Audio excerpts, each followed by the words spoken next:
तर मित्रांनो, आजच्या या व्हिडिओमध्ये आपण बघणार आहे की म्हणजे भरपूर लोकांना काय होतं ना की ज्या लाडक्या बहिणी आहेत त्या लाडक्या बहिणी म्हणजे दोन्ही पण ओ-टी-पी येत आहेत आणि ओ-टी-पी आल्यानंतर काय प्रॉब्लेम होतोय ना की हे ज्यावेळेस पेज येतं, हे संपूर्ण जे पेज आहे ना, हे संपूर्ण पेज आल्यानंतर इथं ऑप्शन्स काय सिलेक्ट करायचे ही याचा प्रॉब्लेम येतो. ठीक आहे, तर याच्यासाठी आपण आज बघणार आहे की इथं कोणते ऑप्शन सिलेक्ट करायचे. तर सिंपल इथं तुम्ही वाचा की माझ्या कुटुंबातील सदस्य नियमित कायम कर्मचारी म्हणून सरकारी विभाग, उपक्रम, मंडळ, भारत सरकार किंवा राज्य सरकार, स्थानिक संस्थेचे म्हणजे संस्थेमध्ये कार्यरत नाही किंवा सेवानिवृत्तीनंतर निवृत्ती वेतन घेत नाहीत.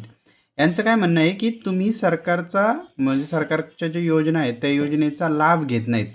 जर तुम्ही ऑलरेडी लाभ घेत असाल तर तुम्ही त्या म्हणजे लाडक्या बहिणी योजनेसाठी म्हणजे पात्र नाहीत असं त्यांचं म्हणणं आहे. पण इथं काय म्हणतं आहे की तुम्ही तुझी सेवानिवृत्ती किंवा जे आहे त्याचा लाभ घेत नाहीत. बरोबर आहे, तुम्ही लाभ घेत नाहीत म्हणल्यानंतर इथं होय सिलेक्ट करायचं की होय आम्ही त्या कुठल्याही योजनेचा लाभ घेत नाही, त्यामुळे आम्ही इथं होय सिलेक्ट करणार.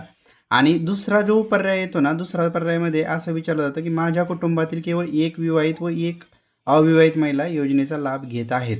गव्हर्नमेंटचं ही जी योजना आहे ना, लाडकी बहीण योजना, याचं एक क्रायटेरिया असा आहे की एका फॅमिलीमध्ये फक्त एक विवाहित महिला आणि एक अविवाहित महिलाच या योजनेचा जो आहे लाभ घेऊ शकते. ठीक आहे, तर बरोबर आहे. जर तुमच्या कुटुंबातील एकपेक्षा जास्त विवाहित आणि एकपेक्षा जास्त अविवाहित महिला जर घेत असतील तर इथं जे आहे इथं नाही तुम्ही सिलेक्ट करावं लागेल आणि त्यानंतर तुमची जी KYC ती तर रिजेक्टच होणार आहे. पण इथं सिंपल आहे, तुम्ही माझ्या कुटुंबातील केवळ एक विवाहित व एक अविवाहित महिला या योजनेचा लाभ घेत आहे याच्यासाठी होयच सिलेक्ट करायचं. ठीक आहे, कारण प्रत्येक जर तुम्ही लाभ घेत असाल तर ऑब्वियसली तिथं तुम्हाला जर ती KYC पूर्णपणे सक्सेसफुली व्हायला पाहिजे, तर त्यासाठी हे दोन्ही जे पण ऑप्शन आहेत ना, हे तुम्हाला होय म्हणूनच सिलेक्ट करावे लागतात. एवढं लक्षात घ्या. खूप लोकांनी काय केलं ना की जर समजा तुम्ही जर वाचलं वगैरे नाही प्रॉपरली तर प्रॉब्लेम काय होतो की इथं जर समजा तुम्ही चुकीचा जर पर्याय सिलेक्ट केला, नाही जर सिलेक्ट केलं आणि सबमिट केलं तरी KYC पूर्ण सक्सेसफुली झाली असा मेसेज येईन तुम्हाला. पण प्रॉब्लेम काय होईल ना की तुमची जी पैसे आहेत ते पैसे बंद होतील.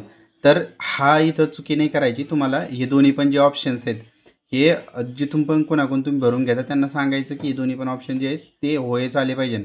जर तुम्ही घरामध्ये बसून जर समजा KYC करत असाल तर ह्या पेजवरती आल्यानंतर तुम्ही प्रॉपर चेक करा आणि तुम्हाला होयच सिलेक्ट करायचं हे लक्षात असू द्या.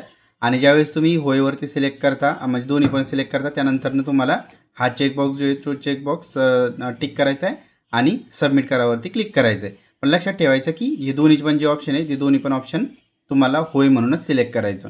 ठीक आहे, व्हिडिओ जर चांगला वाटला असेल तर चॅनलला जरूर सबस्क्राईब करा, लाईक करा, शेअर करा.